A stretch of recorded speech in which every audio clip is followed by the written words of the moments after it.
In the video on duplicate accounting, 4 Inkawasi quipus were introduced that were linked, where the primary chords of 2 quipus were found physically tied together. These linked quipus are not duplicates. So why were they linked?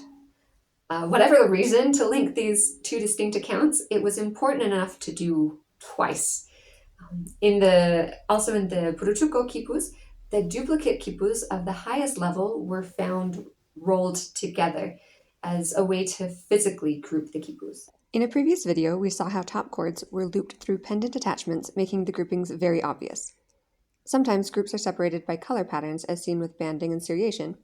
Gaps, which are physical spaces on the primary chord between pendants, are also used to physically group pendants together.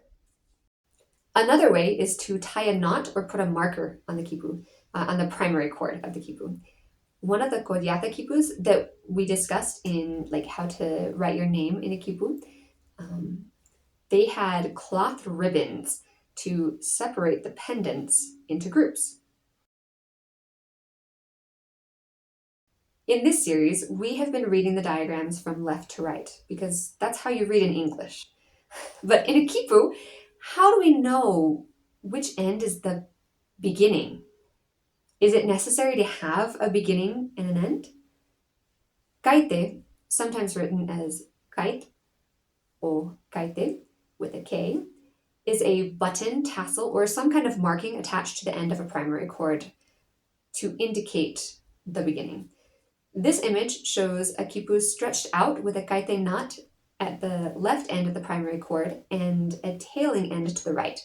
This is a rolled quipu. For storage, the tailing end of the primary chord is wrapped around the pendants, making a rolled bundle, and the cayte sticks out of the top. Mackey said that this rolled condition generally indicates that the quipu was completed. The current theory is that the cayte were used for organizing quipus in a sort of filing system. Most quipus in the Open Quipu repository do not have a cayte, so the primary chord itself, the colors imply, could also have served this function. In the drawings of Guaman Poma, he sometimes depicts the quipus as stretched out, like when talking to a ruler. But every time a person is walking, the quipu is shown rolled.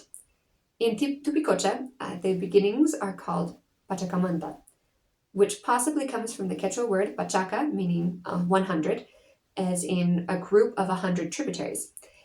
It is a bulb in the cord, sometimes also with a tuft, similar to caytes seen in other quipus. Some people think they are the end because a quipu is rolled for storage, and as it is unrolled, the first chords seen are the tailing end. The people call their quipus equipu or caytu. The Collata quipus have caytes that are a bundle made from camelid fiber and an empty cloth bag. Camelid refers to llama, alpaca, vicuña, or guanaco. For quipus that don't have a cayte, the doubled, looped, or knotted end is generally considered the beginning. In some quipus, only a fragment exists, and it is impossible to even guess at which end is the beginning. Not knowing what direction the chords should be read is another challenge that researchers face when trying to decipher quipus. Termination refers to the bottom end of a pendant chord, called remate in Spanish. Most are knotted, but they can also be raveled or left loose, cut, doubled, or wrapped with the colored thread.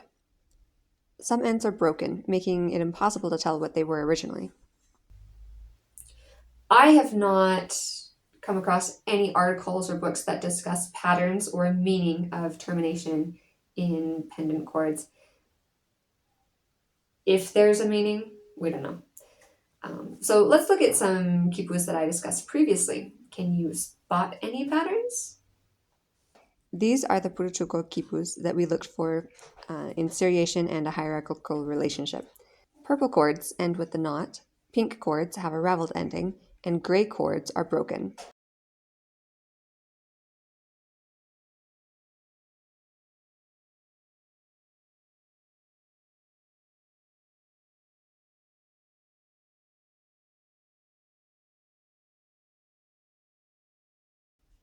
leave a comment if you see a pattern or if you think there is no pattern. That's all I'm going to put in this video. My Khipu workbook has more diagrams like this, but I do plan to cover this topic in more depth in a future video series. Neri, the local researcher of the Tupicocha Khipus, said in an interview that the diameter or thickness, right, of a cord, the tightness of the twist, and unraveling of the plies are all features that hold meaning. Cord diameter is recorded for some quipus in the Open Khipu repository, but tightness of twist is not recorded. So diagrams, I don't have diagrams. There has not yet been published any research investigating these features in other quipus. Sometimes a thin thread is placed through a pendant, and other times quipus were attached to or wrapped around wooden sticks for storage. Even though quipus are often discussed as a group, it's important to realize that there is great diversity among them. Part of the challenge in investigating quipus is determining what features are important or standardized in certain groups and realizing that those same features might not hold the same meaning or have any meaning in other groups, depending on time and region or even on the quipocamayos. For example, knot direction was important in the Mangas Khipu board, but was said to be a matter of personal preference in Tupicocha. And there are quite likely other features that are important but haven't been noticed yet. Who knows? In a few years, I might have to, make an addendum to this video discussing other features that I haven't even imagined yet. In the next video, we'll be talking about how colonial quipus have been linked to a Spanish document. That's exciting. So see you then. Bye.